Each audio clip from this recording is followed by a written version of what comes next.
फिर आगे कहते हैं, there is a well argued view that in the next 3 decades, India's nominal GDP will take the country to the 3rd rank after the US and China. उस समय ये ब्रह्मांड के बड़े अर्थशास्त्री कह रहे थे कि तीसरे नंबर पर 30 साल में हम पहुंच जाएंगे। 30 साल। और फिर कहा था ये मेरा विजन जो मैं मनमोहन सिंह नहीं थे उस समय, मनमोहन सिंह नहीं थे। बहुत लोग हैं जो ये ख्यालों में रहते हैं वो ब्रह्मांड के सबसे बड़ी अर्थशास्त्री है।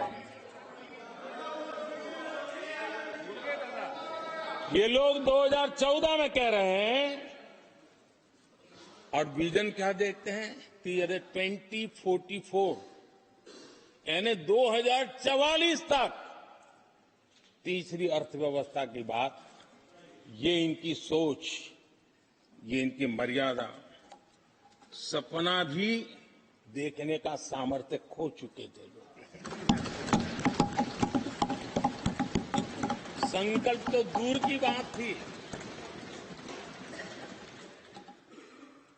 30 साल का इंतजार करने के लिए मेरे देश की युवा पीढ़ी को कहकर गए थे, लेकिन हम आज आपके सामने विश्वास से खड़े हैं, इस पवित्र सदन में खड़े हैं और मैं आपको विश्वास दिलाता हूं कि 30 साल हम नहीं लगने देंगे।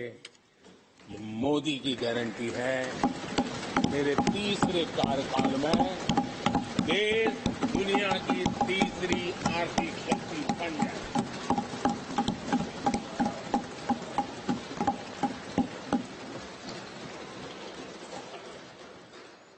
कैसे लक्ष्य रखते थे, उनकी सोच कहां तक जाती थी, दया आती है।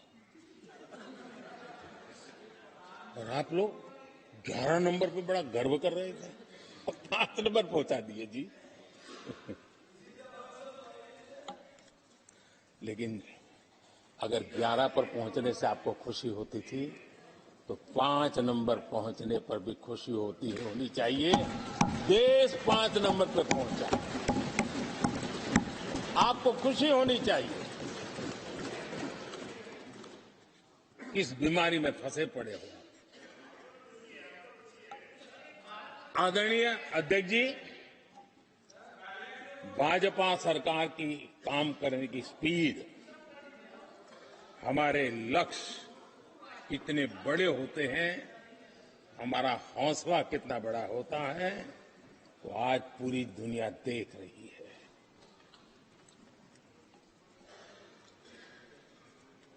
और आदरणीय अध्यक्ष जी, एक कहावत है, हमारे उत्तर प्रदेश में खास ये कहावत कही जाती है, 9 दिन चले 2.5 कोस।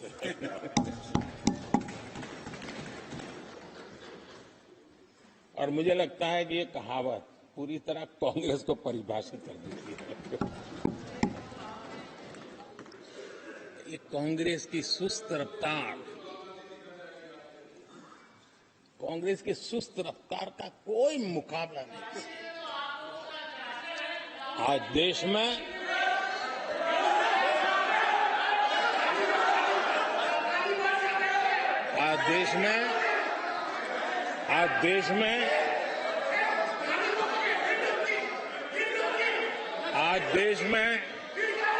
जिस रफ्तार से काम हो रहा है, कांग्रेस सरकार इस रफ्तार की कल्पना भी नहीं कर सकती। आदरणीय अध्यक्ष जी,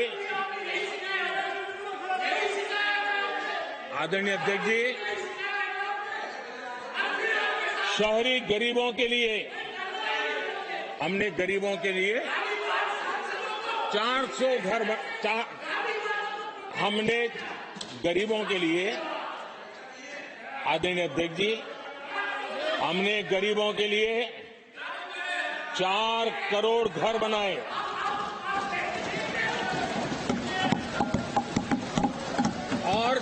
गरीबों के लिए 80 लाख पक्के मकान शहरी गरीबों के लिए बने।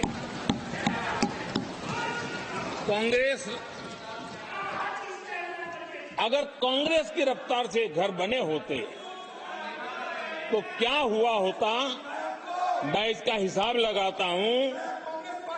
अगर कांग्रेस की जो रफ्तार थी उस प्रकार से चला होता तो 100 साल लगते, इतना काम करने में 100 साल लगते, 5 पीढ़ियां गुजर जाती। आदरणीय अध्यक्ष जी, 10 वर्ष में 40,000 किलोमीटर रेलवे ट्रैक का इलेक्ट्रिफिकेशन हुआ।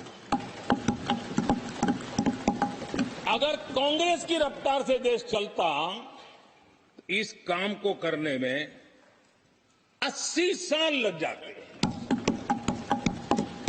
एक प्रकार से 4 पीढ़ियां गुजर जाती। आदरणीय अध्यक्ष जी, हमने 17 करोड़ अधिक गैस कनेक्शन दिए। ये मैं 10 साल का हिसाब दे रहा हूं। अगर कांग्रेस की चाल से चलते तो ये कनेक्शन देने में और 60 साल लग जाते। 3 पीढ़ियां धुएं में खाना पकाते पकाते गुजर जाती। आदरणीय अध्यक्ष जी, हमारी सरकार ने सैनिटेशन कवरेज 40% से 100% तक पहुंची है। अगर कांग्रेस की रफ्तार होती तो ये काम होते होते 60-70 साल और लगते और कम से कम 3 पीढ़ियां गुजर जाती, लेकिन गारंटी नहीं होता कि नहीं होता। आदरणीय अध्यक्ष जी, कांग्रेस की जो मानसिकता है, जिसका देश को बहुत नुकसान हुआ है, कांग्रेस ने देश के सामर्थ्य पर कभी भी विश्वास नहीं किया। वे अपने आप को शासक मानते रहे और जनता जनार्दन को हमेशा कमतर आंकते गए, छोटा आंकते गए। आदरणीय अध्यक्ष जी, देश के नागरिकों के लिए कैसा सोचते थे, मैं जानता हूं, मैं नाम बोलते ही उनको जरा चुभन होगी, लेकिन 15 अगस्त लाल किले से प्रधानमंत्री नेहरू ने जो कहा था वो मैं जरा